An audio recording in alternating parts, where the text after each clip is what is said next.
tonight, you want to come see what they're about? Pull up on their Passover. It's the 55th. 55th. Come check them out this year, and it's going down in Durham, North Carolina. Be there, be square. Come holler at us. Just like see. But this brother has a 24/7 clubhouse right now. You can say he's the only one that survived the update on Clubhouse. So, and he rocks. He gives people opportunity where they wouldn't have an opportunity. Like, I appreciate the brother. Like, and that's coming from somebody that he's clashed with. And that should let the lesson be known is that you can have a clash with a brother or sister, and it's not the end of the world. It don't mean that you can't come back and they be brothers again. You know what I'm saying? So wack is a fucking cheat code, and you can put that up. Shalom. First off, I want to start up by saying all praises, honor, and glory is due to Yahweh, by Hashem Yahushai, by Hashem Kakadash. All praises to the one called God, whose true name in the Hebrew is Yahweh, by Hashem in the name, Yahushai being the name of the only begotten Son. Also want to say double honors to the elders and apostles of Great Millstone, and peace and mercy to the hopeful elect preachers, word and truth and sincerity on the brother Tazabah, the Great Millstone, Arizona camp, Lord will, with another video to edify. And here you go. All right, we in the year, the hopeful year of the time of Jacob's trouble, and coming up in the Passover, a little over 6 weeks out, and 6-7 weeks out, and here you go. You got ISUPK with an infidel shaved up, somehow able to come and keep the Passover with them, instructing other people who ain't even in the fold, aren't even in the belief, to come keep the Passover with them. This is not orderly. This is not in the spirit. Right? You have to be sanctified, cleansed up in the spirit to even keep the Passover, because you can easily keep it unworthily. Let's get that. Let me get that, man.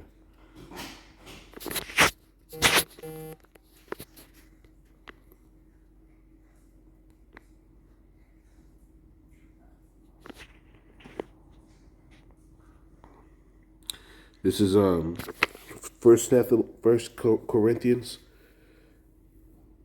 11:27. It says, "Wherefore, whosoever shall eat this bread and drink this cup of the Lord unworthily shall be guilty of the body and blood of Yahweh."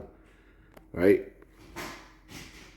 But let a man examine himself, and so let him eat of that bread and drink of that cup.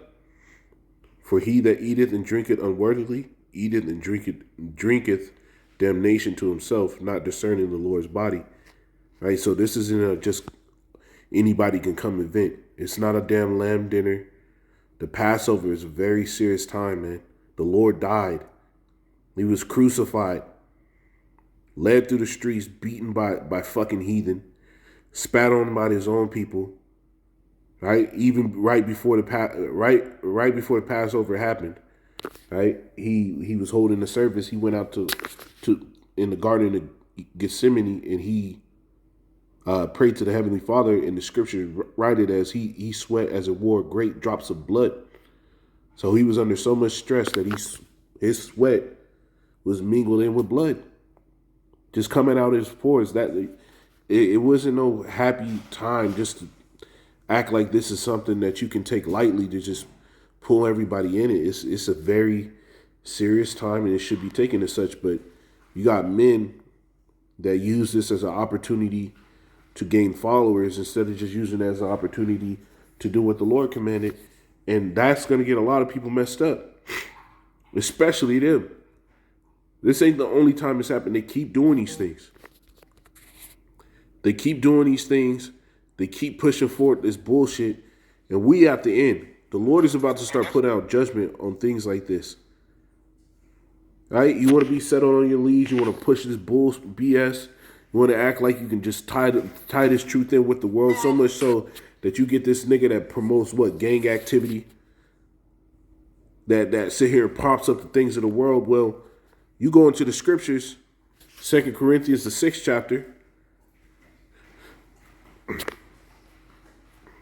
and where we at? 14th verse. And it says, "Be ye not unequally yoked with unbelievers." This dude ain't a believer. Remember, the scriptures tell you. You got to be a doer of the word and not a hearer only. So even if this dude says, "Yeah, I believe I'm an Israelite," well, look at him. Does he look like a man that's living a life of an Israelite? Look at at the times where he's not associating himself with things that Israelites associate themselves. Is he walking himself up with upright communication? Because if he's not an Israelite. This got to be in you, surrounding you. It's got to proceed out from you. You got to be a Jew inwardly and not just outwardly. Be not unequally yoked with unbelievers, for what fellowship have righteousness with unrighteousness? And this dude, wack100, man, he's of the world. He represents the unrighteous. Right? And then you got dudes that's supposed to represent the righteous, like Captain Tazariak, can go through all type of scriptures and get at a reprobate, but then at the same time, he's just making reprobate judgment actions and everything like that. All in the name of Captain General Yohana for the 55th Passover, or 55th, right? It's BS. For what fellowship hath righteousness with unrighteousness? And what communion hath light with darkness? You see, the scriptures tell you that the way of the Lord, the law of the Lord is a lamp to the feet. It is the light, right? Us following the Lord, this is light. The whole world lies in darkness, like the scriptures say. The whole world lies in darkness. So what do you have to bring the world in? People that do things that are accepted in this world into the fellowship of people that do the things that are accepted with the Lord. There's no communion there. There's nothing in common there. It says, "In what concord hath a Mashiach with Belial, or what hath he that believeth with an infidel and unbeliever?" There's nothing that you can pull into. Right? There's no way that you can find something to where this so-called fellowship works. There's nothing that the rap world can bring to the faith of Yahweh Bashim Yahushai. There's nothing.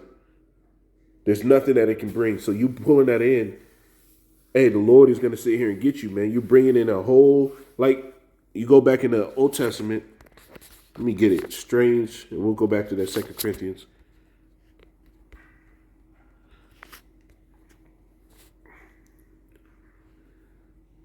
This is Leviticus 10:1. It says, "And Nadab and Abihu, the son of Aaron, took either of them his censer and put fire therein, and put incense thereon, and offered strange fire before the Lord, which he commanded them not." You want to bring in these strange souls that the Lord didn't command you.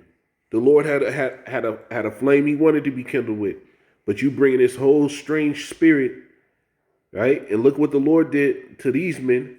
In the beginning, it says, "And there went out a fire from Yahweh and devoured them, and they died before Yahweh." And that's what's going to happen.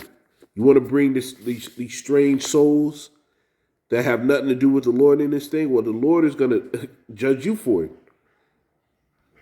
The Lord can judge your whole family. The Lord's done it in the past, where he judged an entire family because of the acts of one man. All right, verse 6, back in 2 Corinthians 6:16. "What agreement had the temple of the Most High with idols? For ye are the temple of the living power. As the Most High has said, I will dwell in them and walk in them, and I will be their power, and they shall be my people." You see, you got to walk in the Lord even to keep the Passover. It shouldn't be this lamb dinner that everybody's invited to just because you're the bloodline, just because you're the bloodline of Israel. Right? You should be keeping what the Lord commanded in the first place. Sirach 13:2. It says, "Burden not thyself above thy power while thou livest, and have no fellowship with one that is mightier and richer than thyself. For it says, for how agreed the kettle in the earthen pot together. If the one is smitten against the other, it is broken. It shall be broken. You see? And this is comparing the rich man to the poor man. But you can compare this between those that believe and those that don't. Right? There's going to be some type of clash there, man. Unless everybody at the function is carnal. And that's very, very likely the case. Because I remember you had the one from last year, their Passover from last year or the year before. They sat there and said, if you ain't in the ISUPK, you ain't smoking weed, well, I don't know what you're doing. How the hell does keeping the Passover and smoking weed tie in together? It's supposed to be a solemn assembly, a holy convocation. It's supposed to be serious. Right? The Lord died. The Lord was put to death right after the Passover. After the Passover, shit started getting shaken up. The Passover was always a sign of a right, an increasing of serious times. Right after the first Passover, what happened? The children of Israel went out. They went through the desert. They came to the sea, and the Egyptians were hot on their tail. The Lord split the sea, drowned all the Egyptians. So the Passover was never no cakewalk. It's not funny times, man. It's serious. The Lord can put you to death. This is Sirach 27.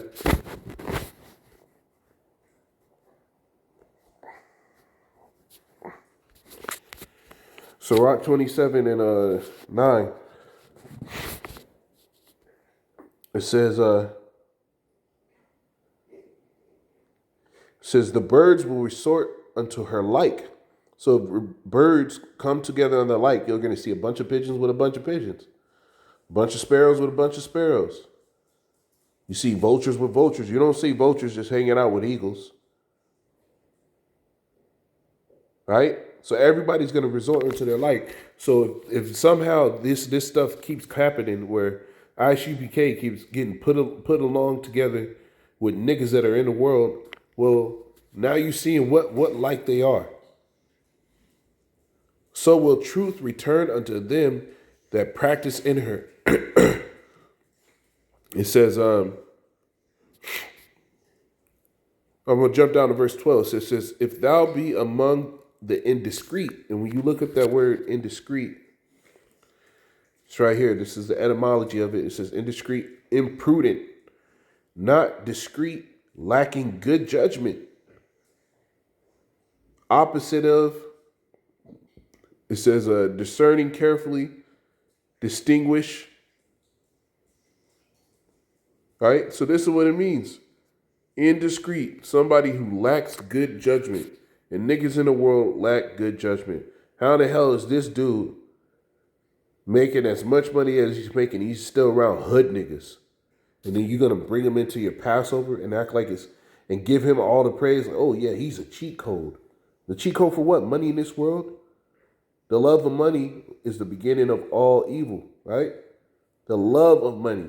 And that's all it is. This is another ploy to get some bread in your pockets.